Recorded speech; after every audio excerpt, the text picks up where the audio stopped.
As far as any economy is concerned, there are three primary questions which it must answer, namely, what to produce, how to produce, and for whom to produce. This textbook, Indian Economic Development, changed the language of these questions by saying the questions are, what goods and services are to be produced, how goods and services are to be produced, and how goods and services are to be distributed.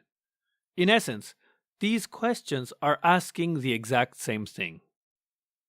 Okay, now that we know that these three questions need to be answered, how should we answer them? Across the globe, three systems have provided what they believe are the answers to these questions. The first being capitalism. In a capitalist society, privatization is the solution to all of these issues. So what does that mean? Well, in a capitalist society, people are free to produce whatever goods and services they want and sell them to whomever they like. In reality, you should realize that there is no purely capitalistic society, as government intervention exists all over the world. Although the United States is often cited as a prime example of capitalism, it's easy to see how extensively the government is involved in the market. For instance, even in the United States, police services, military services, and public education are all funded by the government. Returning back to the three primary questions of what to produce, how to produce, and for whom to produce, in capitalism, these decisions are solely made with the profit motive in mind. That is to say, producers decide what to produce based on which goods or services would allow them to maximize profit, while at the same time deciding how to produce those goods while minimizing production costs, and distributing goods by selling them in the marketplace. One key takeaway from this is that many individuals in society are entirely excluded from this process, as they are unable to afford to purchase the goods and services that they want due to a lack of resources. What makes this system great, the merits of this system, is that some people believe that it distributes goods in an efficient manner. On the flip side, the demerits of this system is that some people in society are unable to participate as they are too poor to be involved in the consumption process, which means the poor in society are often left behind. Another system which tries to address these questions is socialism. In socialism, the government is the principal producer and decides how to distribute the produced goods and services to the populace. Historically, the Soviet Union and China were famous examples of socialism, but these economies have now moved away from these systems. In reality, you should realize that very few purely socialist societies exist today.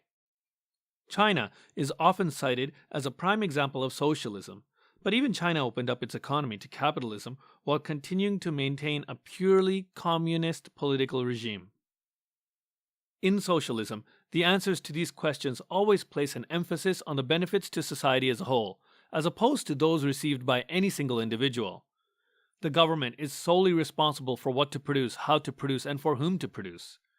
The first two decisions are usually decided by some national government ministry or as a result of the objectives of some long-term plans, while the methods of how to distribute is usually handled at some local level.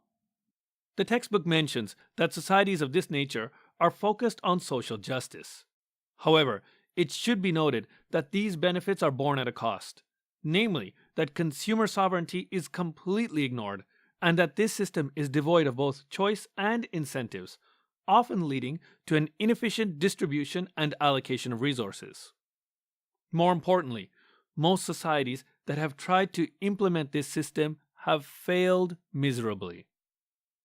The merit of this system is that no one is left behind, as equality is one of the driving motives of the government. On the other hand, because the government makes all economic decisions, there are a number of demerits, namely that efficiency is basically disregarded, choices are limited, or maybe even null, and the motivation of each citizen to participate or contribute to the productive process is absolutely nullified.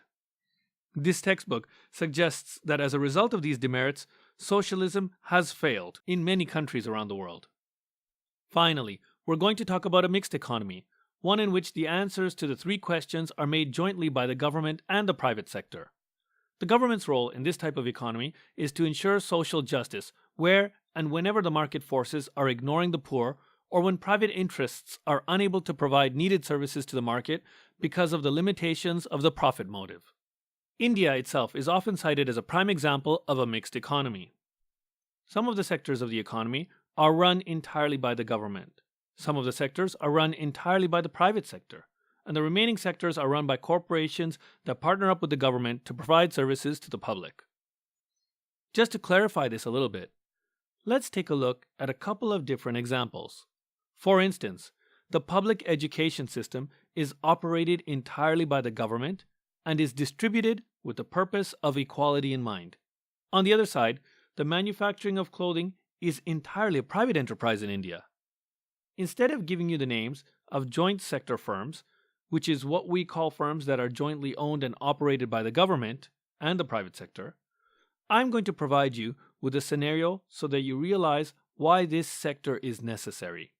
Oftentimes, experimental technology leads to new scientific breakthroughs that could change the course of human history. For instance, the invention of the microchip, the development of X-ray scanning technology, or even wireless transmission of data. Let's suppose that we have discovered a new technology, and we know this technology will change the world in the future. But at present, consumers are not ready, willing, or able to adapt to that technology. If we left that technology in the hands of the private sector, it would be doomed to fail, as revenue results would take many years to begin to trickle in. On the other hand, if the government were to develop this, it would face some social pressure by continuing to fund the development of technology that leads to no immediate benefit to society. The best way to handle a technology like this would be for a government to help provide capital to a private sector firm in order to ensure that it would not have to face bankruptcy in the near future. This is done so that future profits can be attained for all of society.